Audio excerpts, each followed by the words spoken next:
Oke, selamat pagi kawan-kawan. Di sini kita akan mencoba menggunakan hosting menggunakan github.com. Nah, di sini kita pastikan bahwa kita semua sudah mempunyai akun github.com dan membuka akun github.com. Jadi kalau sudah terbuka posisi seperti ini ya. Jadi kalau misalnya belum punya akun GitHub, boleh registrasi saja di github.com-nya saja. Nah, untuk panduan-panduannya saya pikir itu tidak ada masalah, tinggal next saja. Biasanya verifikasi menggunakan email kalian masing-masing. Nah, setelah dibuat akunnya, kita buka. Nah, ini posisi sudah terbuka. Nah, ketika sudah terbuka, apa yang kita lakukan? Kita akan membuat sebuah repository. Ya, jadi kita akan mencoba membuat sebuah domain yang tadinya di sini masih github.com ya, github.com garis miring nama hosting kita, ya nama GitHub kita. Nanti kita akan coba buat ya dohar web jakarta.github.io ya. Jadi yang tadinya GitHub garis miring dohar web jkt ya, GitHubnya dulu, nanti munculnya adalah nama GitHubnya kita, baru website GitHub. Nah, ini belum ada karena belum kita bikin ya. Yang kita ingin bikin ya seperti ini ya kawan-kawan. Oke, apa yang perlu kita lakukan? Pertama, kita masuk repository dulu, kita new, kita buat repository name, kita bikin dulu semacam repository tapi seperti nama domain ya. Nama domainnya kita pastikan sama seperti nama ownernya dohar web jkt. Nah, di sini kita tambahkan .github.io. Nah, sudah jadi ya.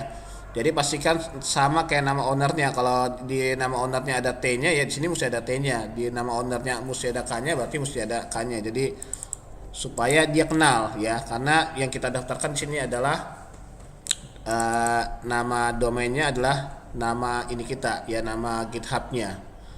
Nah, untuk deskripsi sendiri boleh diisi, boleh enggak. Kita isi aja misalnya belajar hosting gitu, bisa juga. Untuk ini kita pilih public ya. Kenapa? Karena kita mau bisa dilihat sama orang lain. Jadi kalau privat itu kalau pekerjaan kita hanya kita aja yang bisa melihat, atau teman-teman kolaborator kita yang mau melihat ya. Di sini ada pilihan ya, public atau privat. Nah, untuk add readme boleh di checklist, boleh enggak. Kalau sudah, kita create. Oke. Setelah kita create, kita ngapain? Kita bikin satu file. Jadi berhubung di sini kita baru belajar ya, jadi kita bikin aja satu file supaya menandakan bahwa kita berhasil menggunakan GitHub-nya ya sebagai hosting. Saya add file ya, create new file. Saya bikin aja misalnya di sini satu file pakai Bootstrap aja. Saya pindah ke Bootstrap, saya cari di website Bootstrap 5. Saya cari starter template-nya, saya copy, saya taruh sini ya, saya paste. Nah, saya ganti-ganti dah. Saya ganti misalnya hello world-nya, saya ganti misalnya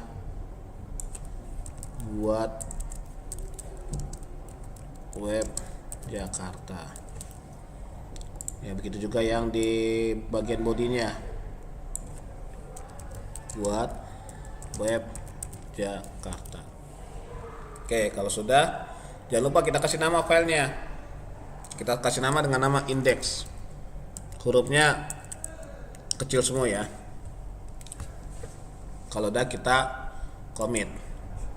Nah, untuk extended deskripsi boleh diisi, boleh enggak. Saya kosongkan saja, saya pilih commit. Oke. Nah, nanti sudah muncul nih dohar github.io. Supaya kita pastikan dia sudah ada atau belum, kita mesti ke setting ya. Kita ke setting, kita pilih patch. Kita pilih patch. Nah, di sini nanti muncul. Ini nanti kadang ada yang ketika muncul patch ternyata nggak muncul. Ini ada beberapa kemungkinan. Kemungkinan pertama, nama ownernya sama nama domainnya berbeda nih ya. Kadang suka dohar web misalnya sih R-nya gak ada, doha doang. Ini bisa masalah nih. Misalnya dohar harusnya pakai pakai R, nah sini gak ada R-nya, atau nggak pakai H, di sini gak ada H-nya. Nah, itu jadi perlu sinkron, ya perlu sinkron. Nah kalau misalnya ternyata udah sinkron ternyata nggak muncul, ya tinggal di refresh saja, ya. Nah nanti muncul. Nah jadi hosting kita sudah jadi, ya kira-kira begitu ya buat teman-teman yang belajar website atau buat kebutuhan lain. Nah ini sangat bagus lah. Kira-kira begitu dari saya. Kalau ada salah kata mohon maaf. Sekian, terima kasih.